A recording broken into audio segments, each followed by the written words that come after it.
Hello दोस्तों, स्वागत है हमारे यूट्यूब चैनल नर्सिंग ज्ञान कोश में। मेरा नाम है चंदन और आप देख रहे हैं जीएनएम वालों के लिए फर्स्ट ईयर और सेकेंड ईयर थर्ड ईयर के लिए इंपॉर्टेंट ऑब्जेक्टिव टाइप क्वेश्चंस के सीरीज को, जिसमें आज हम लोग देखेंगे जीएनएम सेकेंड ईयर के मेडिकल सर्जिकल नर्सिंग 1 से कुछ एमसीक्यू टाइप के क्वेश्चंस को। ठीक है, आशा करते हैं वीडियो पसंद आ रहा होगा।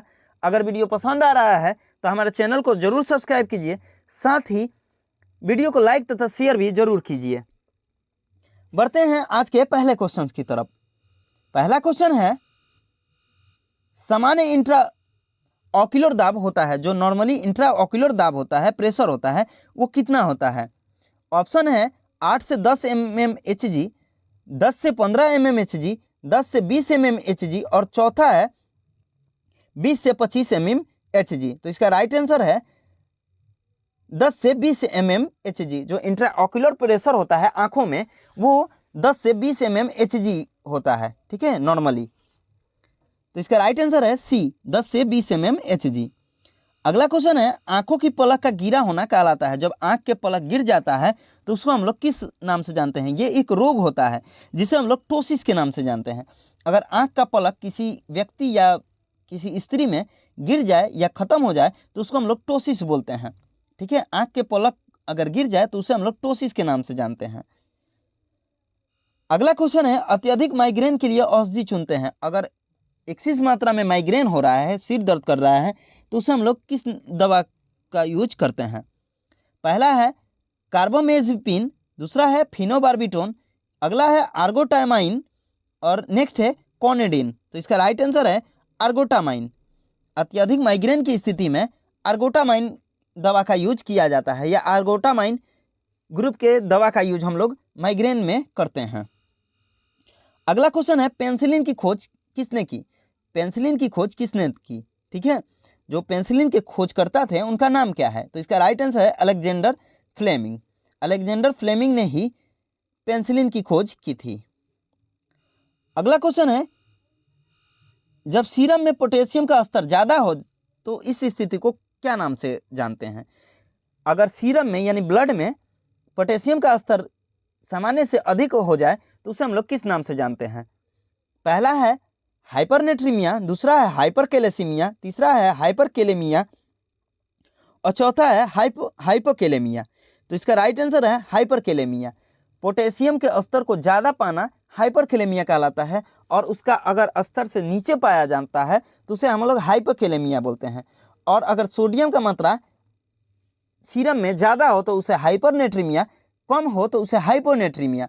कैल्शियम का मात्रा अगर सीरम में ज़्यादा हो तो उसे हाइपर कैल्सीमिया और कम हो तो हाइपोकैलेमिया के नाम से, कैल्सीमिया के नाम से जानते हैं। अगला जो है, नाक की श्लेष्मा झिल्ली के शोध को कहते हैं। जो नाक में श्लेष्मा झिल्ली होती है उसमें अगर इन्फ्लामेशन आ जाए तो उसे हम लोग किस नाम से जानते हैं? नाक की श्लेष्मा झिल्ली में अगर इन्फ्लामेशन होता है तो उसे हम लोग किस नाम से जानते हैं? तो उसे हम लोग राइनाइटिस के नाम से जानते हैं। नाक की श्लेष्मा झिल्ली में अगर इन्फ्लामेशन होता है तो उसे हम लोग राइनाइटिस बोलते हैं। Option number D. अगला क्वेश्चन है, एड्नल मेडुला में ट्यूमर की उपस्थिति को क्या कहते हैं? एड्नल मेडुला में ट्यूमर अगर उपस्थित हो जाए या ट्यूमर पाया जाए तो उसे हम लोग किस नाम से जानते हैं? पहला है कसिंग सिंड्रोम, दूसरा है फियोक्रोमोसिटोमा, अगला है एडिन्स डिसीज और चौथा है नेफ्रोब्लास्टोमा। तो इसका राइट आंसर है ऑप्शन नंबर बी, फियोक्रोमोसिटोमा के नाम से जानते हैं। अगर एड्नल मेडुला में ट्यूमर पाया जाता है तो उसे हम लोग फियोक्रोमोसिटोमा के नाम से जानते हैं। तो इसका राइट आंसर है बी। अगला क्वेश्चन है, किसी सूक्ष्म जीव से अनावृत होने पर संक्रमित होने का विरोध करने वाली शारीरिक योग्यता को क्या कहते हैं? अगर कोई सूक्ष्म जीव हमारे शरीर में प्रवेश करता है और उससे हमारा शरीर लड़ता है तो उस कंडीशन को हम लोग किस नाम से जानते हैं? तो उसी को हम लोग इम्यूनिटी बोलते हैं। किसी बाहरी सूक्ष्म जीव से अगर हमारा शरीर लड़ता है, ठीक है, या उसका विरोध करता है तो उसे ही हम लोग इम्यूनिटी के नाम से जानते हैं। अगला क्वेश्चन है, शल्य क्रिया द्वारा गुर्दा निकालने की क्रिया को कहते हैं? सर्जरी करके किडनी निकालने की प्रक्रिया को हम लोग किस नाम से जानते हैं? पहला एक चीज याद रखिएगा लोग कि जब भी सर्जरी करके अगर किसी चीज को यानी किसी शरीर के अंग को बाहर निकाला जा रहा है तो उसमें हम लोग टॉमी जोड़ देते हैं, TOMY जोड़ देते हैं। पहला है नेफ्रेक्टोमी, तो ये नेफ्रॉन को जब हम लोग काट के बाहर निकालते हैं तो उसको बोलते हैं, या गुर्दा यानी किडनी को भी निकाला जाता है, उसको भी हम लोग नेफ्रेक्टोमी कहते हैं। दूसरा है मैसेक्टोमी, अगला है ट्यूबेक्टोमी, और इसमें से कोई नहीं। तो इसका राइट आंसर है नेफ्रेक्टोमी। शल्य क्रिया द्वारा किडनी को निकाल के बाहर करने की प्रक्रिया को नेफ्रेक्टोमी बोलते हैं। अगला क्वेश्चन है रक्त में सोडियम की मात्रा का कम होना। अभी हम लोग कुछ देर पहले ही शरीर में पोटेशियम की मात्रा को, या सीरम में पोटेशियम की मात्रा को कम होने का देखे थे। उसी में हमने बताया था सोडियम की मात्रा अगर कम हो जाए तो उसे हम लोग किस नाम से जानते हैं। तो इसका राइट आंसर है हाइपोनेट्रीमिया। ठीक है, हाइपोनेट्रीमिया को ही शरीर में या रक्त में सोडियम की मात्रा को कम होना बोला जाता है। अगला क्वेश्चन है मूत्राशय के सूजन यानी ब्लाडर में अगर इन्फ्लामेशन हो जाए तो उसे हम लोग किस नाम से जानते हैं। अगर ब्लाडर में इन्फ्लामेशन होता है तो उसे हम लोग किस नाम से जानते हैं। तो इसका ऑप्शन नंबर डी सही है, सिस्टाइटिस। ब्लाडर में सूजन को सिस्टाइटिस के नाम से जाना जाता है। अगला क्वेश्चन है हीमोग्लोबिन निर्माण के लिए आवश्यक तत्व है। हीमोग्लोबिन के निर्माण में कौन सा तत्व महत्वपूर्ण भूमिका निभाता है। तो इसका राइट आंसर है आयरन। आयरन जो होता है वो हीमोग्लोबिन के निर्माण के लिए सबसे आवश्यक तत्व होता है।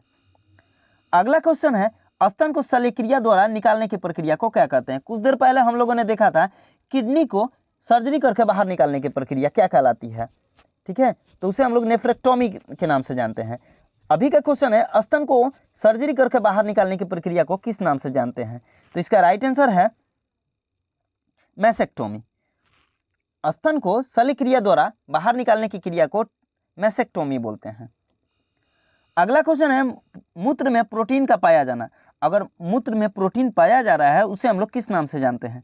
तो इसका राइट आंसर है प्रोन्यूचुरिया। ठीक है, प्रोटीन का मूत्र में उपस्थित होना प्रोन्यूचुरिया कहलाता है। अगला क्वेश्चन है सीरा या वेन में सूजन को किस नाम से जानते हैं।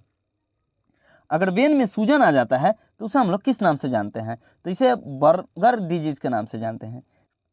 वेन में सूजन को बर्गर डिजीज के नाम से जाना जाता है।